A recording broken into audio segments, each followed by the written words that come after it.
Dear students, देखिए national income के एक और क्वेश्चंस को हम लोग आपको समझाते हैं। क्वेश्चन है कंप्यूट नेशनल इनकम। ध्यान दीजिएगा, लिखा हुआ है कंप्यूट नेशनल इनकम। यहाँ रुपीज इन करोड़ है। Mixed income of self employed है 2500। Net factor income from abroad minus में है, यानी फीफा कम है फीटा से। रेंट 500। प्राइवेट इनकम 4000 करोड़ में सारे। कंजम्पशन ऑफ फिक्स कैपिटल मतलब डिप्रिसिएशन है आपका 400 करोड़। फिर क्वेश्चन का अगला हिस्सा इधर है, corporation tax 700 crore, profits 300 crore. फिर आपका net retained earning of private enterprises, मतलब एक तरह से ये हो गया प्रॉफिट। ध्यान दीजिएगा, net retained earning of private enterprises ये हो गया आपका 500 करोड़। इसको रिटेन्ड अर्निंग भी कहा जाता है, अनडिस्ट्रीब्यूटेड प्रॉफिट एक्चुअली में।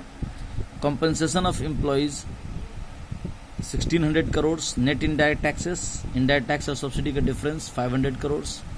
Net current transfer from abroad 150 crore. Net export 40 crore minus में है। इंटरेस्ट 500 करोड़ और direct taxes paid by house holds 300 crore.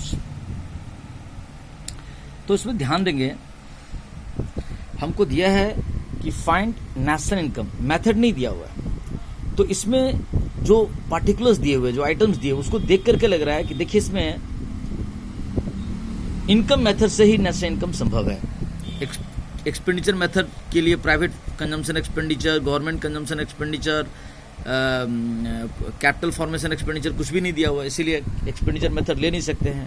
Value added method में परचेज, सेल, क्लोजिंग स्टॉक, यानी तो value of output, intermediate cost, जैसे कुछ देना चाहिए, वो भी नहीं दिया हुआ है। इसीलिए इस क्वेश्चंस को इनकम मेथड से सॉल्व करेंगे। तो इनकम मेथड में आप याद रखो कि हम लोग जब compensation of employees plus operating surplus में किसको लेते हैं? रेंट, इंटरेस्ट और प्रॉफिट को। रेंट, इंटरेस्ट और प्रॉफिट को, और plus mixed income of self employed. इतना को अगर हम लोग जोड़ देते हैं, मैं फिर से जरा समझिएगा, compensation of employees plus rent, पहले कॉम्पनसेशन ऑफ एम्प्लॉयज तो अलग हो गया, रेंट, इंटरेस्ट, प्रॉफिट तीनों को मिला करके होता है अब plus mixed, rent, interest, profit को मिलकर होता है ऑपरेटिंग सरप्लस, अब plus mixed income of self employed. इन तीनों चारों को जब जोड़ देते एक साथ तो आता है हमारा क्या कहते हैं,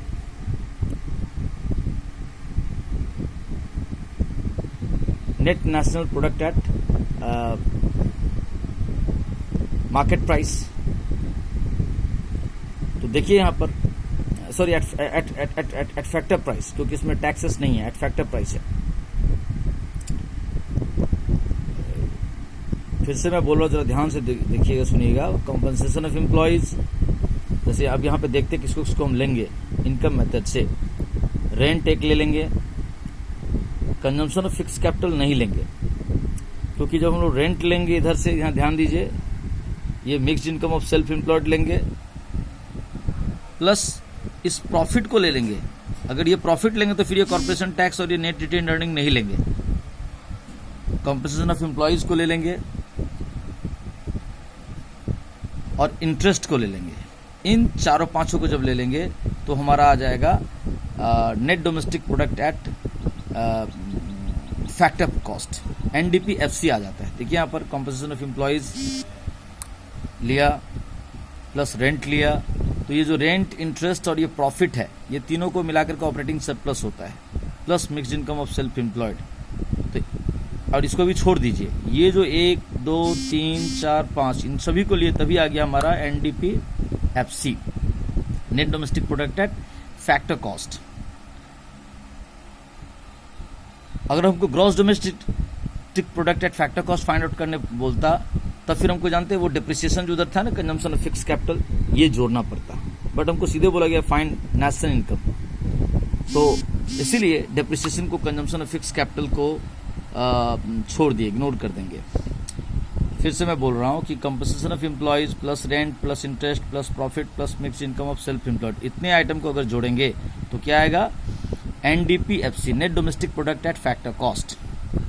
और जैसे ही domestic product at factor cost में आप फीफा का काम कर लेते हैं, फीफा और फीटा का डिफरेंस यानी net factor income from abroad, तो डायरेक्टली आपका नेशनल इनकम निकल के आ गया। इसमें आपको याद रखिएगा, इनकम मेथड से जब भी ये compensation of employees, rent, interest, profit plus mixed income of self employed को ऐड करेंगे तो हमारा क्या आता है, हमारा आता है NDPFC आता है, ये याद रखिएगा। और NDPFC है तो उसमें सिर्फ हमको ये फीफा एंड फीटा का डिफरेंस जो नफीफा होता है, net factor income from abroad, सिर्फ वही प्लस माइनस कर लेना है। अगर वो पॉजिटिव है तो प्लस, नेगेटिव है तो माइनस करके हमारा नेशनल इनकम फाइंड आउट होगा। तो देखिए यहाँ पे क्या किया गया है, 1600 करोड़ हमारा कॉम्पनसेशन ऑफ एम्प्लॉयज था, 500 करोड़ हमारा रेंट था, प्लस 500 करोड़ हमारा इंटरेस्ट था, प्लस 300 करोड़ हमारा प्रॉफिट था। और जब प्रॉफिट को लिए तो फिर कॉर्पोरेट टैक्स और ये नेट रिटेन्ड अर्निंग और प्राइवेट एंटरप्राइज वो छोड़ देंगे। हाँ, और mixed income of self employed था 2500 करोड़, जो इधर सबसे पहले ही दिया हुआ था, ये रहा। तो इन सब को जोड़ने से क्या है, NDPFC। अब उसमें से हमारा हमने क्या किया, नफीफा net factor income from abroad कहाँ दिया था, net factor income from abroad आपका दिया हुआ है किधर, इधर नहीं दिया हुआ, इधर दिया होगा, ये रहा। Net factor income from abroad कितना दिया हुआ है, 50 करोड़ नेगेटिव है तो माइनस हो गया होगा, प्लस रहता तो पॉजिटिव हो जाता है। तो ये करके फिर हमारा डायरेक्टली 5350 करोड़ हमारा NNPFC निकल गया। NNPFC को ही नेशनल इनकम कहते हैं। तो याद रहेगा, compensation of employees plus rent plus interest plus profit plus mixed income of self employed is equal to होता है NDPFC। और NDPFC में से सिर्फ ये फीफा और फीटा का डिफरेंस जो net factor income from abroad का काम कर लेते हैं तो डायरेक्टली NNPFC आ जाता है। ओके, तो ये इनकम मेथड से वाला सवाल बना।